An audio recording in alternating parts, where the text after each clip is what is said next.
through the optic chiasm. Number 3, we'll do a cut across the optic tract.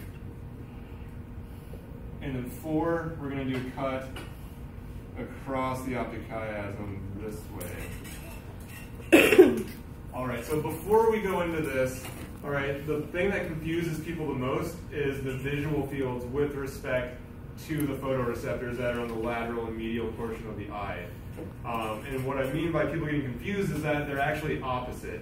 So if you think about how light enters your eye, all right, so light goes straight in a linear fashion to your photoreceptors. So of course the pupil's not going to be like your entire eye diameter. That's just for simplicity. But say light comes into your eye from this direction, all right? See how it's going to go straight to your medial fibers? But notice how the light is coming from your lateral field of view, also called your periphery, right? Your peripheral vision. So does everyone see that the lateral field of view actually is received by the medial fibers? Yes. Right? And it's the reverse, of course, for the lateral fibers. Your medial field of view, light is coming in and hitting those photoreceptors. So the medial field of view has information being sent through the lateral fibers. Yeah. All right, is everyone okay with that? All right, so knowing that, now we can answer the rest of these questions. So the way that you want to approach this is, if I ask you for a particular lesion or a cut, just look at which fibers are affected and follow those back to the eye, all right? Whichever ones you follow back to the eye, those are going to be the ones that are damaged. So there are 2 types of questions that could be asked, at least that I typically ask my students. One of them is which nerve fibers are affected by this lesion. So if I ask you what happens with lesion number 1, you'll see that both the medial and the lateral fibers are affected. All right, so that could be one answer. The most common type of question is, what is the resulting field of vision effect from cutting that? So if you slice the optic nerve on the left side, what is the visual result of that? So what happens to your vision? So that's what we're going to do now. Right side. All right.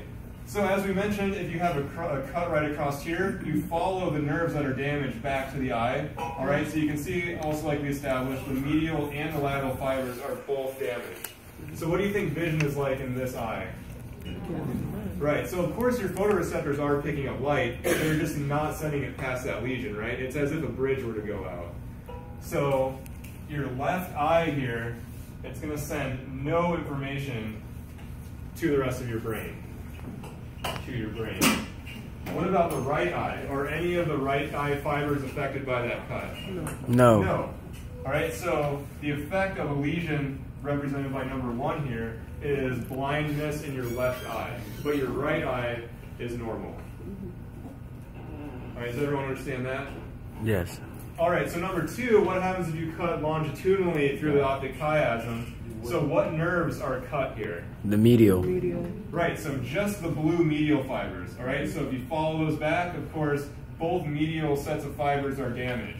So what field of view can these people not see if the medial fibers are damaged? Lateral view? Right, so in both eyes, they can't see the peripheral field of view. All right, so we're going to do X's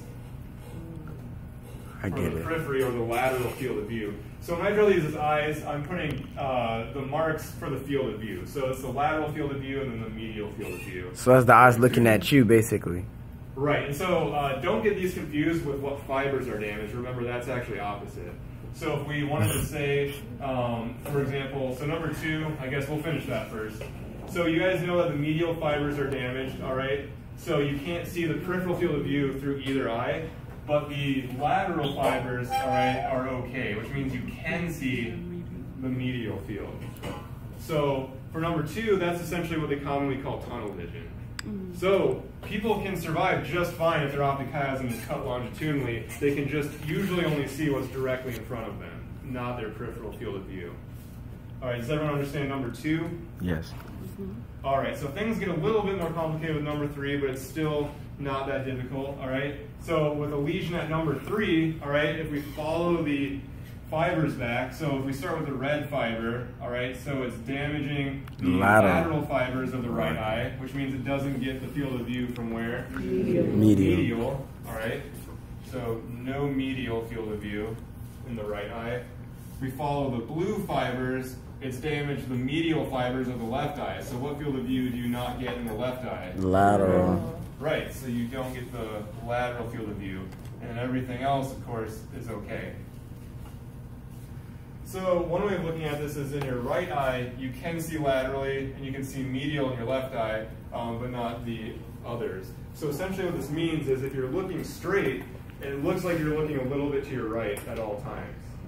I don't know what the term for that is. I'm sure there's an actual term for that, but that is the overall visual effect. Does everyone understand number 3? Yes. All right, so number 4 is probably the easiest. All right, what happens with number 4? You can't see nothing. Right, so you can see that every single nerve fiber is cut if you cut all the way across the optic chiasm. So of course, if you cut out every fiber across every fiber, no information is going to be sent to the rest of the brain. So number 4 is going to be a total loss of vision. All right, does everyone